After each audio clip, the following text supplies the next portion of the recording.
The pregnancy test was positive, but I'd had a vasectomy 7 years ago. Standing in our daughter's bedroom, I finally understood why she called him Daddy Mike. Let me back up 3 weeks. It's Thursday evening, the kind where everything smells like mac and cheese and homework struggles. I'm in Emma's room, helping her with an art project for school. She's 7, all missing teeth and boundless energy, spreading crayons across her pink bedspread like she's preparing for battle. The assignment is simple: draw your family. Daddy, should I make your hair brown or gray? She asks, holding up 2 crayons with the seriousness of a judge. Whichever looks more handsome, I tell her, and she giggles, choosing brown. Kind kid. I watch her work, her tongue poking out in concentration. She draws her mother first, long blonde hair, red dress. Then herself, smaller, in her favorite purple outfit. Then she starts on a tall figure, and I assume it's me, but she reaches for a black crayon for the hair, not brown. Who's that, sweetheart? That's Daddy Mike, she says, like it's obvious. My stomach does something strange. Mike is my brother. Technically her uncle, though he's been around so much lately that I suppose. But then she adds another figure, brown hair this time. And that's you, Daddy Tom. The crayon wax smell mixes with her bubblegum shampoo as I lean closer. 4 figures in her family portrait, not 3. Emma, honey, Uncle Mike isn't... Why does Uncle Mike sleep in Mommy's bed when you travel? The words hang there. Just hang there like smoke from a blown-out candle. Emma keeps coloring, adding a yellow sun in the corner, completely unaware she just detonated my entire world. If you've ever felt that gut-drop moment when innocent words reveal everything, leave a comment saying, I understand. You're not alone. Because in that moment, watching my daughter add a smiley face to the sun, I realize I've been the only one who didn't know. When does he sleep in Mommy's bed, baby? When you go on your trips, like last week, and the week before. She's adding grass now, green shoots beneath our feet. Mommy says it's our secret game, but I don't like secrets. My phone shows 17 missed calls from Sarah. She knows Emma's with me. She knows about the art project. The timing isn't coincidence. It's beautiful, sweetheart. Can I keep this? It's for school. How about we make another one for school? This one's too special. She beams, already reaching for fresh paper. I fold the drawing carefully, noting how she positioned the figures. Mike standing closer to Sarah than I am, my figure slightly apart, like an afterthought. Sarah's home by the time we finish the second drawing, the acceptable one with just 3 figures. She kisses my cheek, asks about my day. Her perfume is different. When did she change perfumes? How was the art project? She asks Emma. Good. I made 2. Daddy has the special one. Sarah's eyes flick to mine. Just for a second, but I see it. That night, after Emma's asleep, I sit in my home office staring at the drawing. 17 years of marriage reduced to a child's crayon illustration. My laptop hums beside me, our family photos rotating on the screensaver. Beach trips, Christmases, Emma's first day of school, Mike's in half of them. The vasectomy papers are in the safe, filed under medical records. March 15th, 2017. 3 children were enough, we decided. Emma was our youngest, our surprise. Tommy at 12, Jennifer at 10, Emma at 7. 3 beautiful kids. The procedure was simple. Follow-ups confirmed success. 0 sperm count. I remember the relief on Sarah's face when we got the all clear. But this morning, I need to know why she was relieved. The house creaks its familiar midnight song as I move through darkness. Sarah takes Ambien. She won't wake. Their bathroom, our bathroom, smells like her new perfume and something else, something masculine. Mike's cologne. The trash can sits beside the toilet, one of those stainless steel ones with the foot pedal. I ease it open. Q-tips, dental floss, an empty shampoo bottle. And there, wrapped in toilet paper like she's 16 and hiding it from her parents, a pregnancy test. The plastic clicks against her wedding ring as I pull it out. She must have taken her ring off to take the test. 2 lines, positive. The timestamp on the receipt underneath. Tuesday, 2:15 p.m. during my conference in Chicago. I stand there in the dark bathroom, holding another piece of evidence of a life I didn't know I was living. The vasectomy scar throbs. A phantom pain, 7 years old. The test feels heavier than it should. This little piece of plastic that confirms what Emma's drawing already told me. Tom, what are you doing? Sarah's silhouette fills the doorway. I don't turn around. Couldn't sleep, I say. Stomach issues. Come back to bed. In a minute. She lingers. I can feel her calculating, wondering what I know. Then she pads back to bed, and I hear the sheets rustle. I pocket the test. Evidence. That's what my lawyer will call it. Evidence. The next morning is Saturday. Soccer practice for Tommy, dance for Jennifer, gymnastics for Emma. Sarah and I move through our routine like choreographed dancers who've forgotten the music. She makes pancakes. I pour orange juice. Tommy talks about making varsity next year. Jennifer complains about her math teacher. Emma shows everyone her new drawing, the safe one. Family meeting tonight, Sarah announces suddenly. After dinner?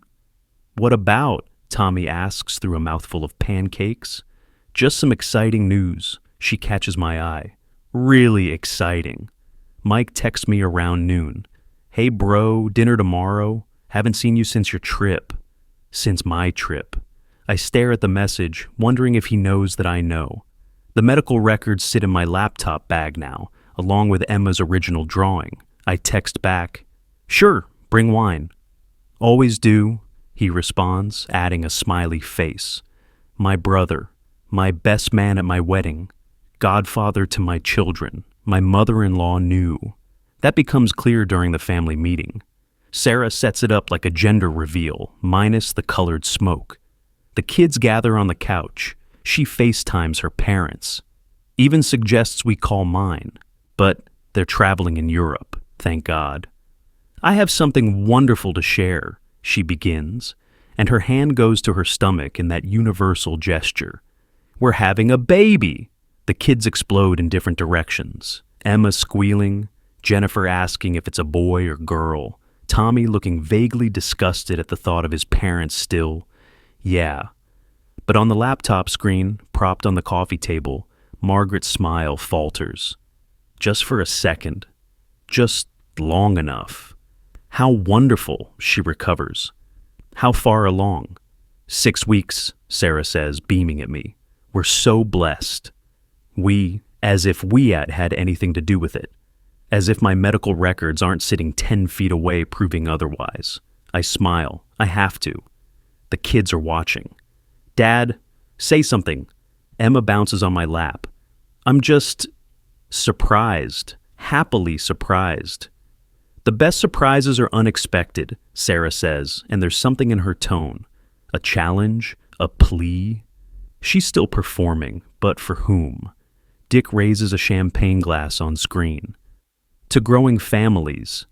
To families, I echo, noting how Margaret won't meet my eyes through the camera. After the kids are in bed, Sarah curls against me on the couch. "You're quiet."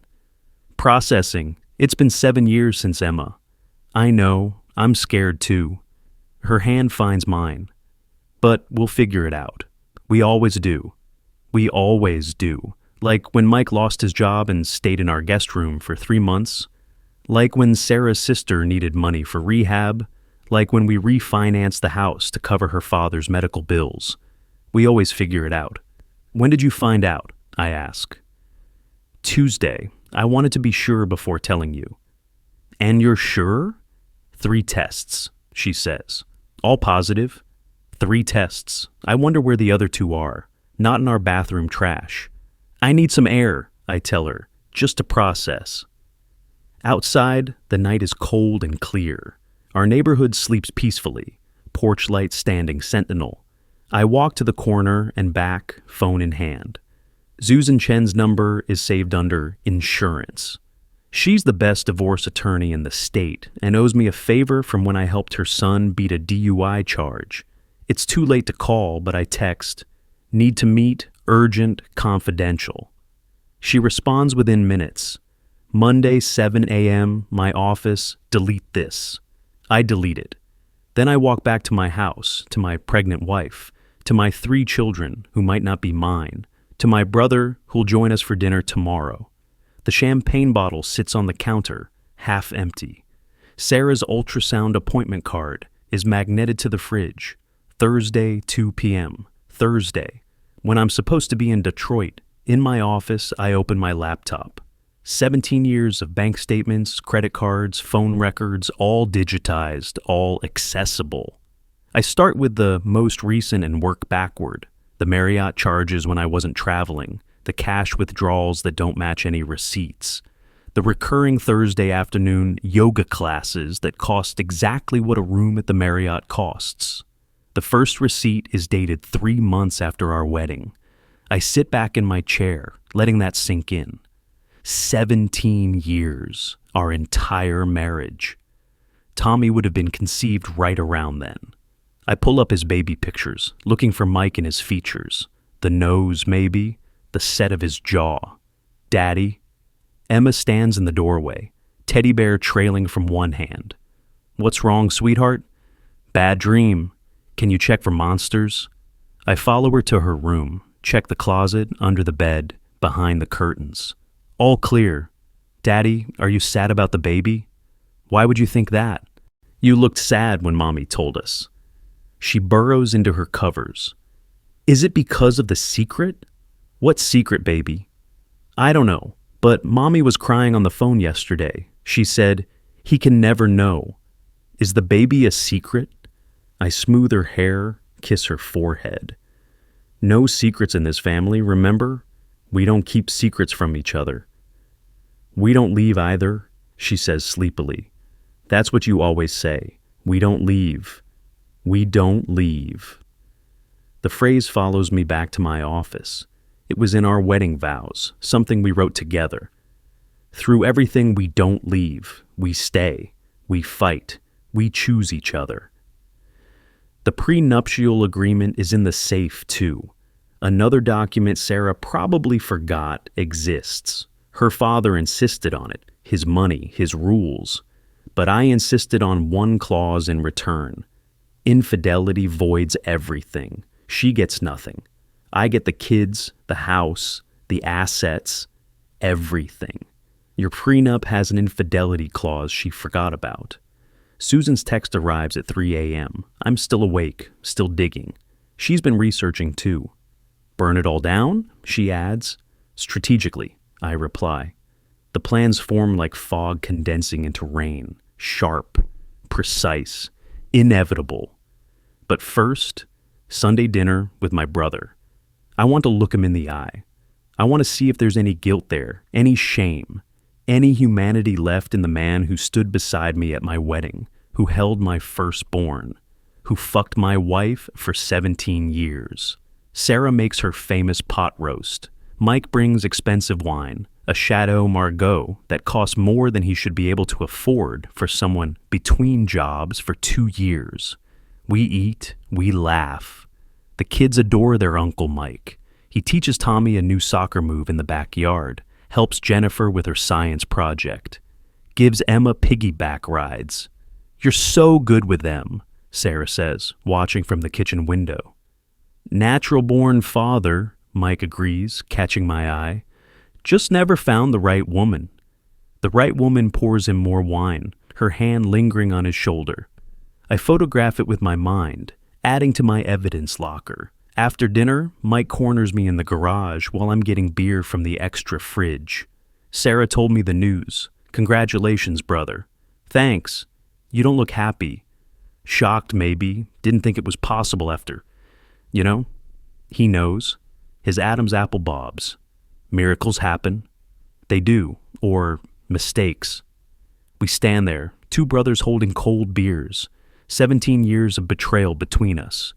He breaks first. "I should go. Early morning tomorrow." Hot date? Something like that. He leaves, and I watch his car disappear down our street. Sarah's already in bed when I come up, pretending to sleep. I pretend too. Two actors in a marriage that's been a performance for 17 years. Monday morning, Susan Chen's office smells like leather and legitimacy. She's already pulled everything: property records, asset evaluations, custody precedents.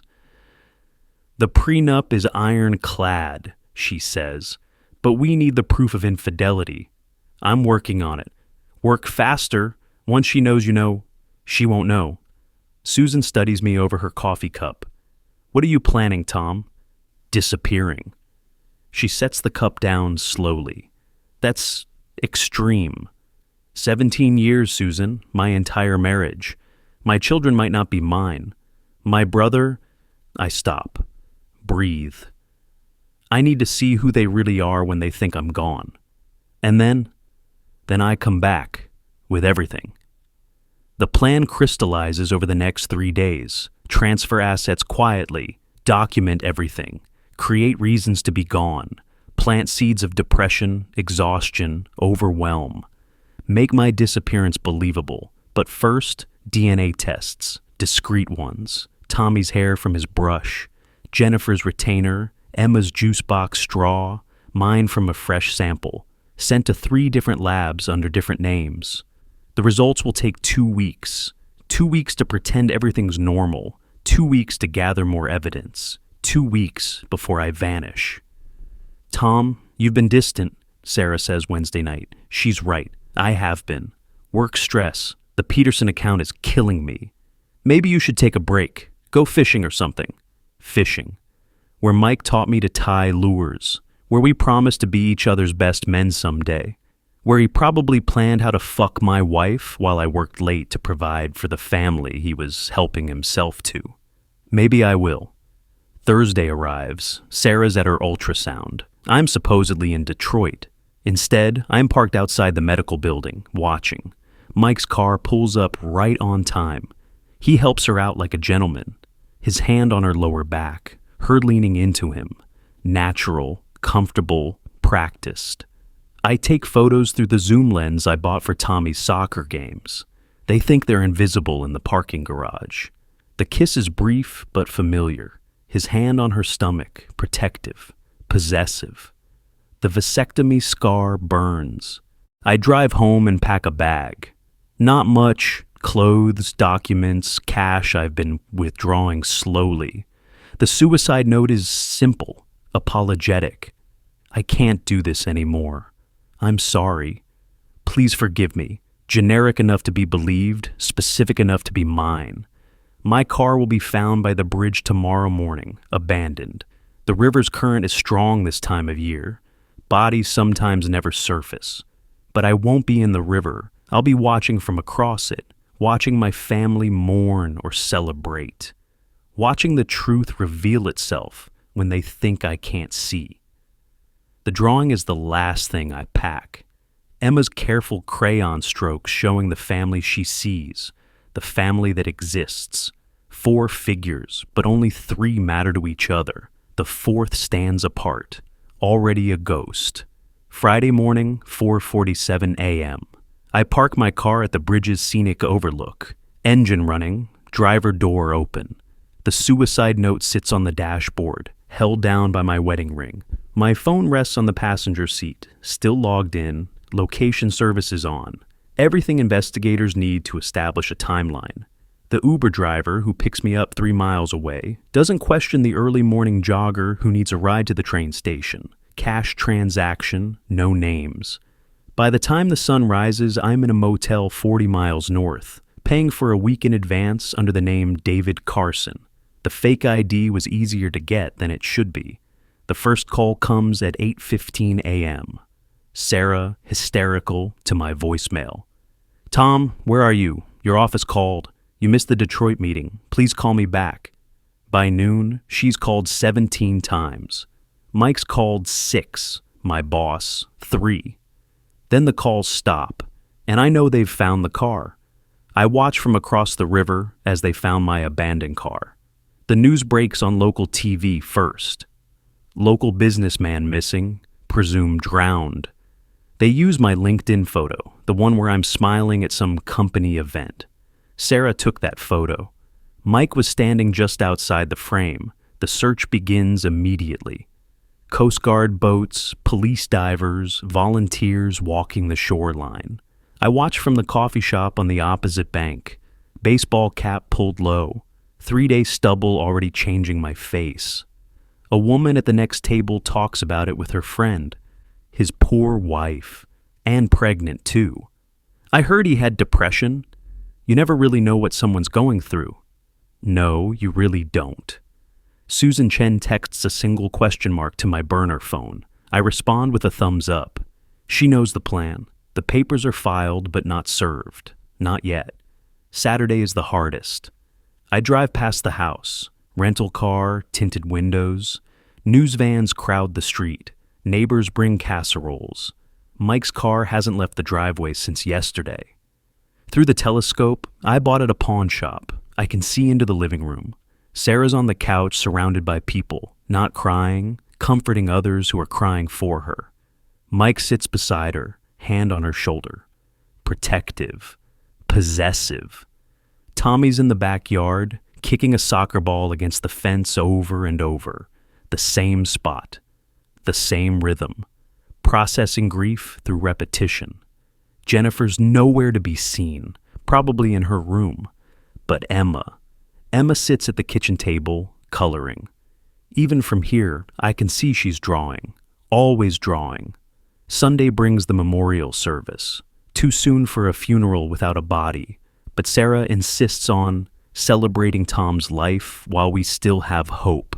The church is packed. 200 people who knew me, or thought they did. I watch from the bell tower. The church never locks it. And I remembered from when Tommy was an altar boy.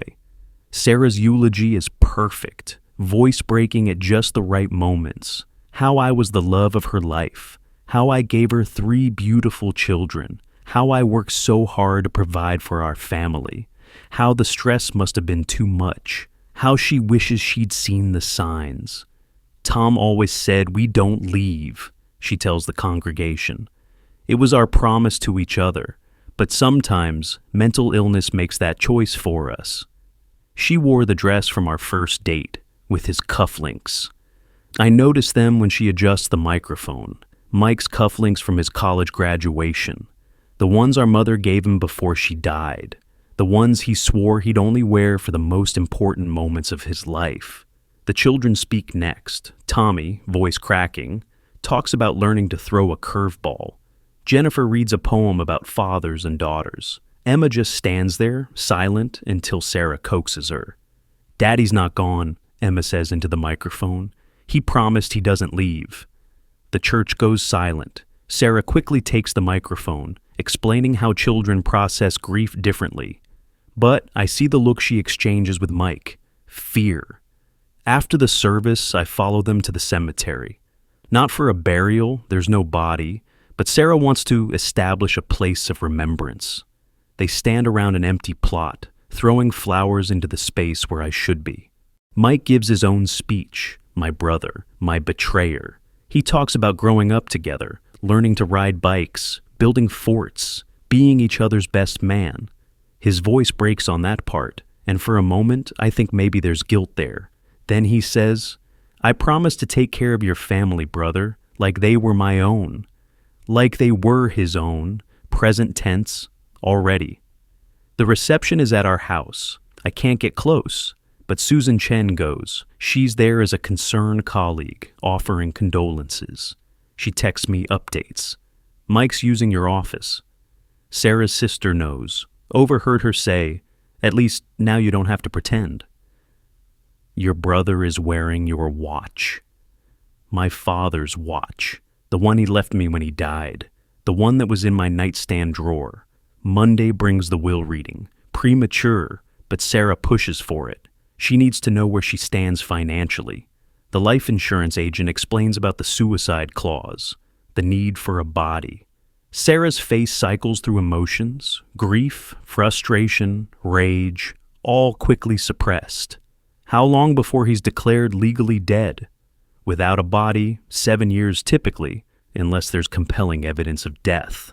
She looks at Mike. He nods slightly. They'll manufacture evidence if they need to. The children aren't at the reading, but I see them that evening.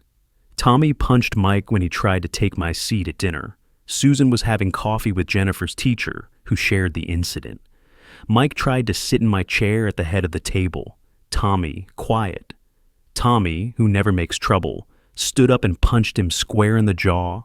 "That's my dad's seat," he said. "You don't get to sit there." Sarah sent him to his room. Mike iced his jaw. Jennifer reportedly applauded. Emma just kept eating, but she moved her plate to sit next to Tommy's empty chair. They're fracturing. The perfect family performance falling apart without the audience they thought they were fooling. Tuesday, the investigator shows up. Not a police investigator. They've already written me off as a suicide. This one's private. Sarah hired him to find my body, she tells people. But Susan's sources say differently. She hired him to prove I'm dead. Insurance money, estate settlement, freedom to marry Mike without questions. His name is Carl Morrison, ex-cop, good at his job. He starts retracing my steps, interviews coworkers about my mental state, checks traffic cameras, credit card records. He finds the anomaly by Thursday. Someone's been paying cash at the motel under a false name. The motel is 2 towns over from where I actually am, but I planted that trail on purpose. Checked in, paid for a week, left immediately. Let him chase that ghost. Sarah's getting desperate. The prenup Susan filed but hasn't served yet is a ticking bomb she doesn't know exists. The pregnancy is showing now, just slightly. She needs to lock down her future before my past destroys it. She goes to my office, my real office at work, with Mike. They're looking for something. Susan has a contact there who tells her they spent 3 hours going through everything. Files, computers, even the potted plant. Like I might have hidden something in the soil. They don't find what they're looking for because it's in a safety deposit box. Sarah doesn't know exists. Everything. 17 years of evidence. Photos, receipts. The children's real birth certificates with the father's name left blank. I had a friend at the hospital pull them. Different from the ones at home with my name added later. Friday marks 2 weeks since I disappeared. The DNA results arrive at Susan's office. 3 tests, 3 labs, same results. Probability of paternity, 0%, all 3 children. I sit in Susan's conference room, looking at the papers that confirm what I already knew. Tommy, Jennifer, Emma, none of them mine. 17 years of raising another man's children. My brother's children. "How do you want to proceed?" Susan asks. "We stick to the plan. The memorial was just the beginning." She nods, makes notes. "Morrison's getting close to the motel. We should let him find it. Let him find the room with my clothes, my wallet, the pills I didn't take. Let Sarah think I'm still alive, hiding. The hope will make the return more devastating." "You're different," Susan observes. "Harder?" "I died on that bridge. What came back is just here for justice." The weekend brings Emma's birthday. 8 years old. I watch from the park across the street as parents arrive for the party. Sarah's arranged a magician, a bounce house, a cake with a princess theme. Normal birthday party except for the undercurrent of whispers about the missing father. Emma doesn't participate much.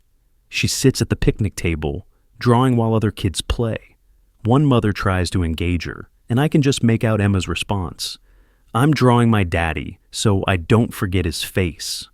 Mike tries to get her to join pin the tail on the donkey. She tells him she hates him, loud enough for everyone to hear. Sarah has to carry her inside, kicking and screaming that she wants her real daddy. The party ends early. That night, I break my own rule. I get too close. Emma's window is on the first floor, and I can see her through the gauze curtains. She's at her little desk, drawing by nightlight. I risk everything for one closer look. It's me, page after page of drawings of me. But in these I have wings, An angel. She's made me an angel watching over them. In one drawing, Angel Me is fighting a black-haired demon that looks remarkably like Mike. I'm about to leave when she speaks. Not to me, she can't see me, but to the drawings. I know you're not really gone, Daddy. You promised you don't leave. I'm being good. I promise I'm being good so you'll come back. The tears come then. First ones since this started.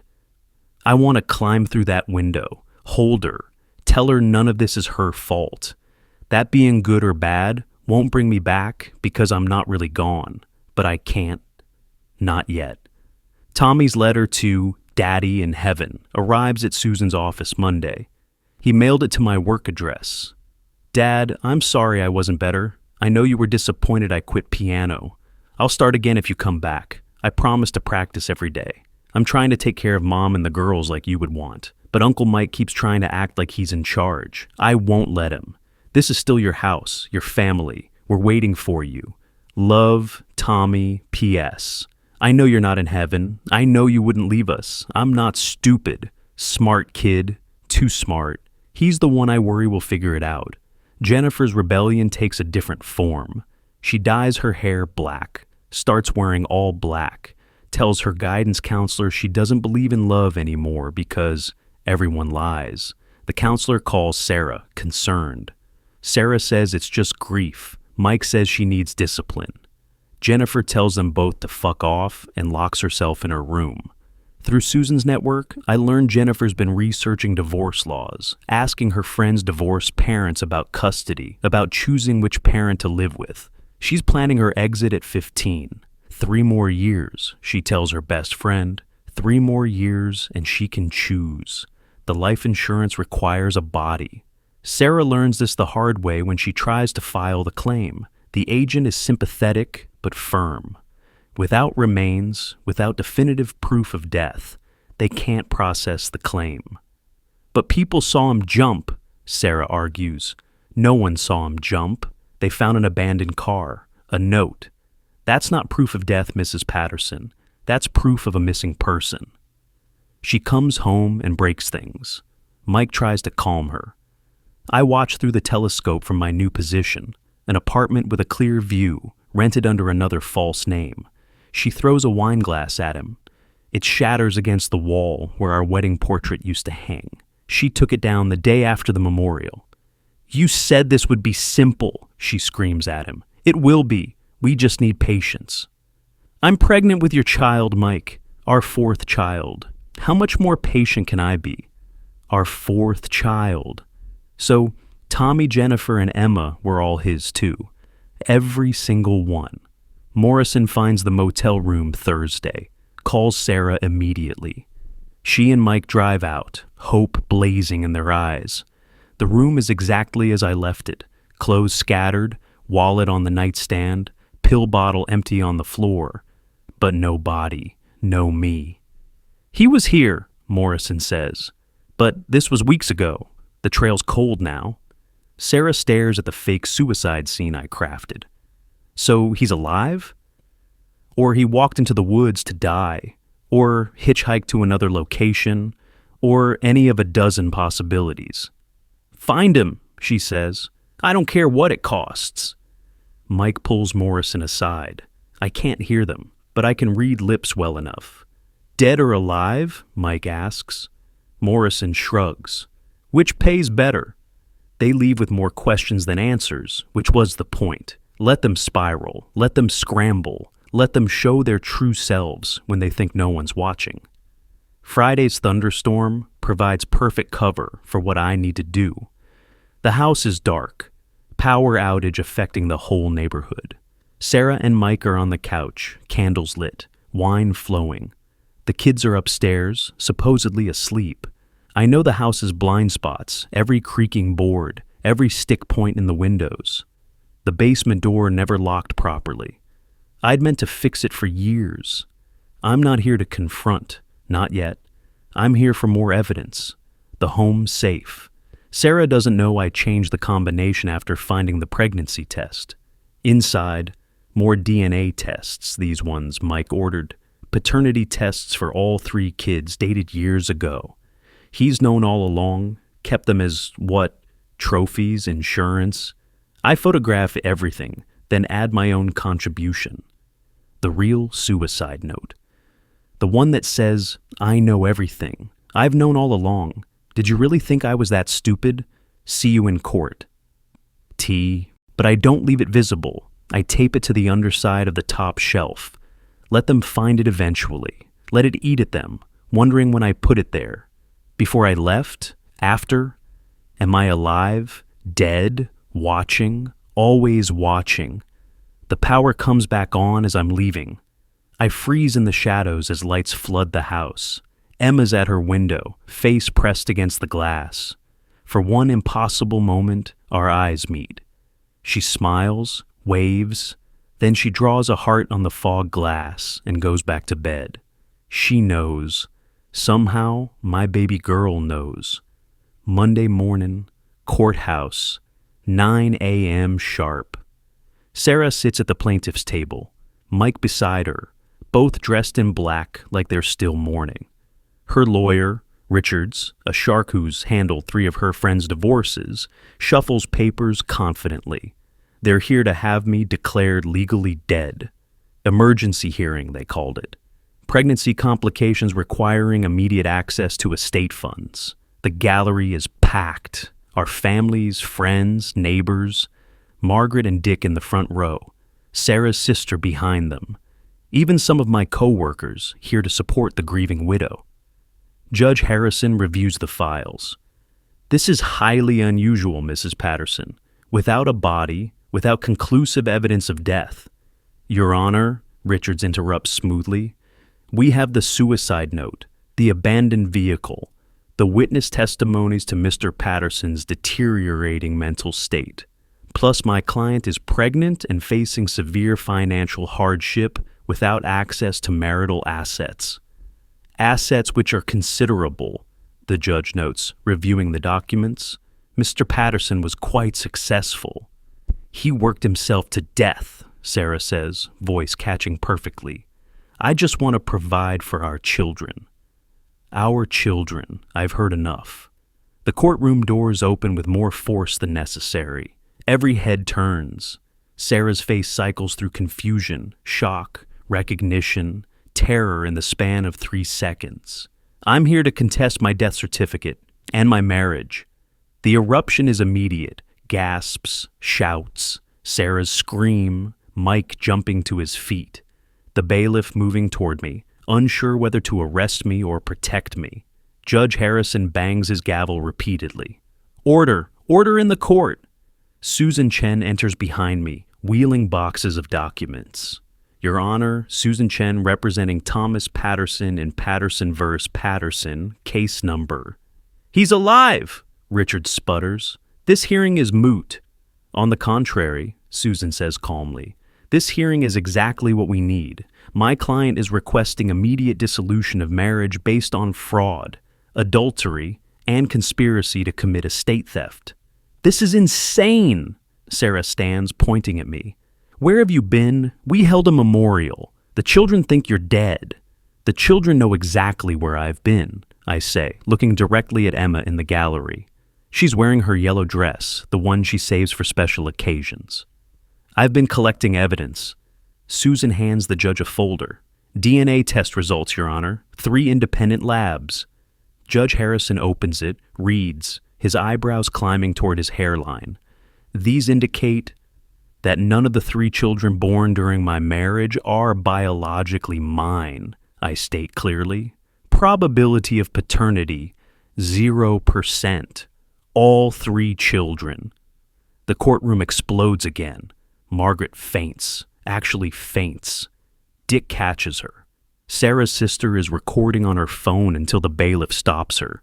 Mike just stares at me with something between rage and respect. Furthermore, Susan continues, handing over another folder. We have 17 years of evidence documenting the affair between Sarah Patterson and Michael Patterson, the respondent's brother-in-law. My brother, I clarify for the court. My best man, the godfather to our children. Judge Harrison is speed reading now, his face darkening with each page. "These receipts go back to 3 months after our wedding, Your Honor. Every child conceived during a time. I can prove I was traveling for business while they were together." "Tom, please," Sarah's crying now, mascara running. "We can talk about this like we talked when you discovered you were pregnant. Despite my vasectomy 7 years ago." I pull out the medical records. "Submitted as Exhibit C, Your Honor." Richards tries to regroup. "Your Honor, regardless of biological paternity, Mr. Patterson is the legal father. He's on the birth certificates." "Fraudulently added," Susan interrupts. "Exhibit D, the original hospital record showing father's name as blank, later amended without my client's knowledge or consent. Even so," Richards continues, "abandonment is abandonment. Mr. Patterson disappeared for 3 weeks, causing emotional distress." "I needed to protect myself and gather evidence," I say. "My wife and brother conspired to steal my estate. Exhibit E, Your Honor, text messages between them discussing, and I quote, how to make it look like suicide." Sarah goes pale. "How did you—" "Your iCloud, sweetheart. You never changed the password from our anniversary date." Judge Harrison looks at Mike. "Mr. Patterson, Mr. Michael Patterson, do you have representation?" Mike stands slowly. "I don't need a lawyer to admit I love her. We fell in love. It happens." "For 17 years?" the judge asks. "While living as this man's brother? Even my brother knew." They all knew. The words come from Margaret, Sarah's mother, who's recovered from her faint. She's standing now, shaking, Dick trying to pull her back down. "Margaret, shut up," Sarah hisses. But Margaret's dam has broken. "I told you to tell him after Tommy, but you said he'd leave, take everything. So we all just pretended." "Dick knew. Sarah's sister knew. Even your brother knew, Tom. We all knew except you." The courtroom is silent except for the court reporter's keys clicking. I turn to look at the gallery, at the faces of people I've known for years. "How many of you knew?" A few hands raised tentatively. Then more. Then most. "Your brother was Mike's best man at his first wedding," Margaret continues, sobbing now. "To Sarah. They got married right out of college, then divorced when you came along with your job and your money and your stability. But they never stopped." "Mother, stop!" Sarah screams. "They were married before?" Judge Harrison asks, incredulous. Susan provides the documentation. "Married 2001, divorced 2003, 2 months before she met my client. The divorce was sealed, which is why it didn't come up in standard background checks." I sink into the plaintiff's chair, my chair now. "You were married to him." Sarah's crying harder now. "It wasn't supposed to happen like this." "How was it supposed to happen?" I ask. "Was I supposed to die believing my children were mine? Was I supposed to never notice my brother living my life?" "You were never there," she explodes. "Always working, always traveling. Mike was there. He was present. I was working to provide for you. For them. We didn't need your money. We needed you. So you committed fraud instead?" Judge Harrison bangs his gavel. "Enough. I've heard enough." He reviews more documents, then looks at me. "Mr. Patterson, what are you seeking?" "Everything guaranteed under the prenuptial agreement's infidelity clause. The house, assets, and primary custody." "You can't," Sarah stands again. "They're not even yours." "Which is exactly why the court should determine what's in their best interest," Susan says. "My client has been their father in every way that matters for their entire lives. The respondent has exposed them to a 17-year deception that's caused psychological damage. We have letters from their therapists." "What do the children want?" Judge Harrison asks. Emma stands up in the gallery before anyone can stop her. "I want my daddy, my real daddy." "Sweetheart," Mike starts toward her. "You're not my daddy," Emma shouts. "You're just the man who sleeps in mommy's bed." Tommy stands next. "I choose dad, my actual dad, the one who taught me everything, who never lied to me." Jennifer doesn't stand, but her voice carries. Biology doesn't make you a father. Love does. And he loved us even though we weren't his. She lied to all of us. Judge Harrison nods slowly. I'm going to need time to review everything, but I'm granting immediate temporary custody to Mr. Thomas Patterson, freezing all marital assets, and ordering paternity tests for the unborn child. We'll reconvene in 2 weeks for final judgment. Your Honor, Richards tries one more time, the pregnancy is Mr. Michael Patterson's responsibility, presumably, unless there's another surprise. Sarah collapses into her chair. Mike reaches for her, but she slaps his hand away. This is your fault. My fault. You're the one who wanted to have your cake and eat it too. You said you'd be patient. I've been patient for 17 years. They're still arguing as the bailiff escorts them out. The courtroom empties slowly, people staring at me like I've returned from the dead. Which I suppose I have. Emma runs to me, launches herself into my arms. I knew you didn't leave. You promised. We don't leave, I tell her, holding her tight. But sometimes we have to step back to see clearly. Tommy and Jennifer join us, an awkward group hug in the emptying courtroom. They're not mine by blood, but they're mine by choice. By 17 years of bedtime stories and soccer games and homework help and unconditional love. 2 weeks later, we're back in court for the final judgment. Sarah's had time to regroup, hired a better lawyer, tried to paint me as vindictive, unstable. But the evidence is overwhelming. 17 years of deception, conspiracy involving her entire family, fraud on every level. Judge Harrison's ruling is swift and brutal. Divorce granted on grounds of adultery and fraud. 6. The prenuptial agreement is upheld. The house, primary assets, and investments go to Mr. Thomas Patterson. Given the extraordinary circumstances and the expressed wishes of the children, primary custody is awarded to Mr. Patterson with supervised visitation for Mrs. Patterson. They're not his children, Sarah's new lawyer protests. Legally they are. His name is on the birth certificates. Fraudulent or not, he's been their legal father since birth. More importantly, he's been their only real parent, as the other has been living a lie that damaged their psychological well-being. What about child support? The lawyer asks desperately. From whom?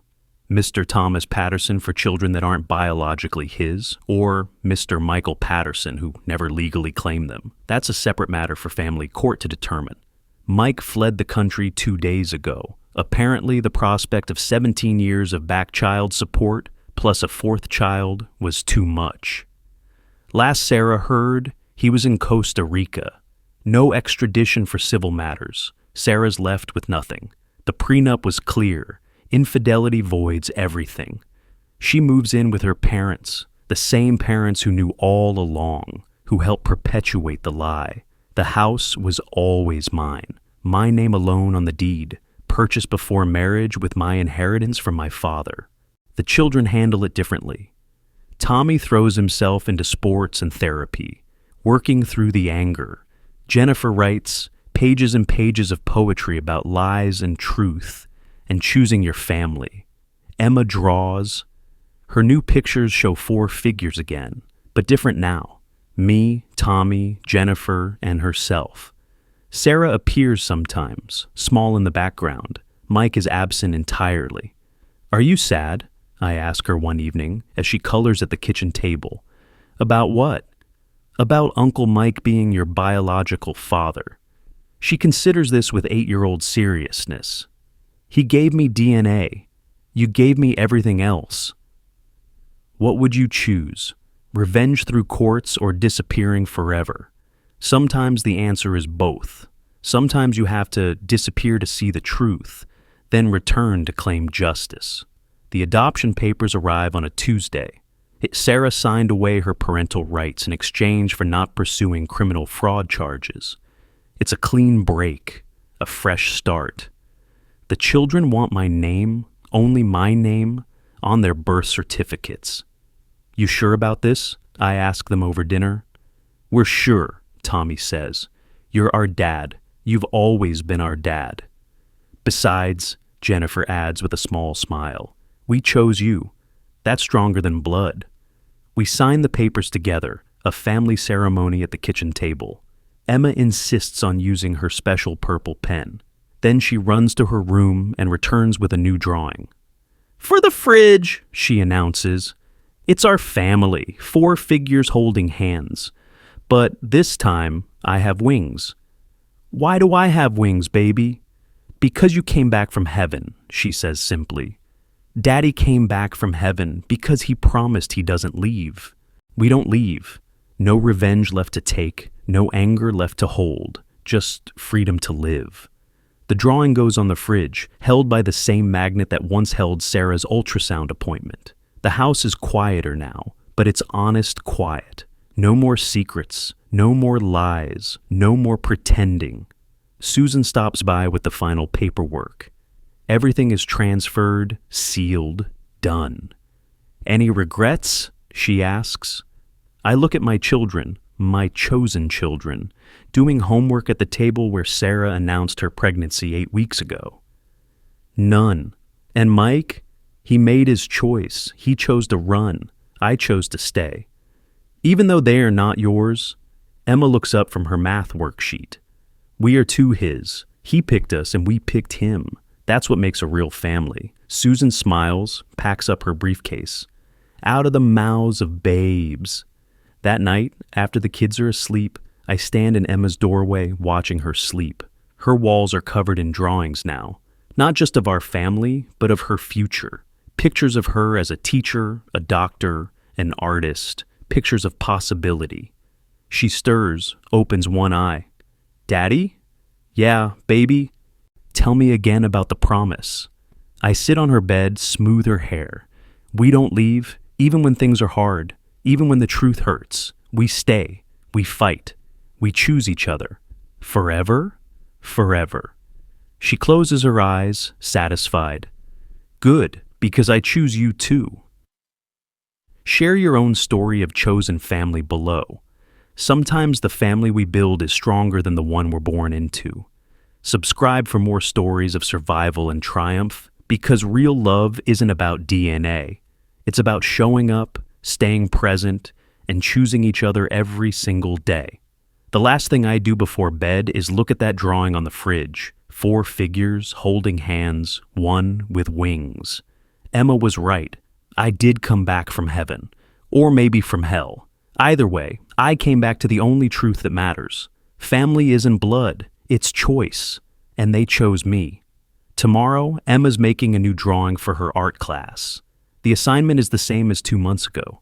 Draw your family. This time, she says, she'll get it right the first time. 4 figures, no secrets, no lies, just love.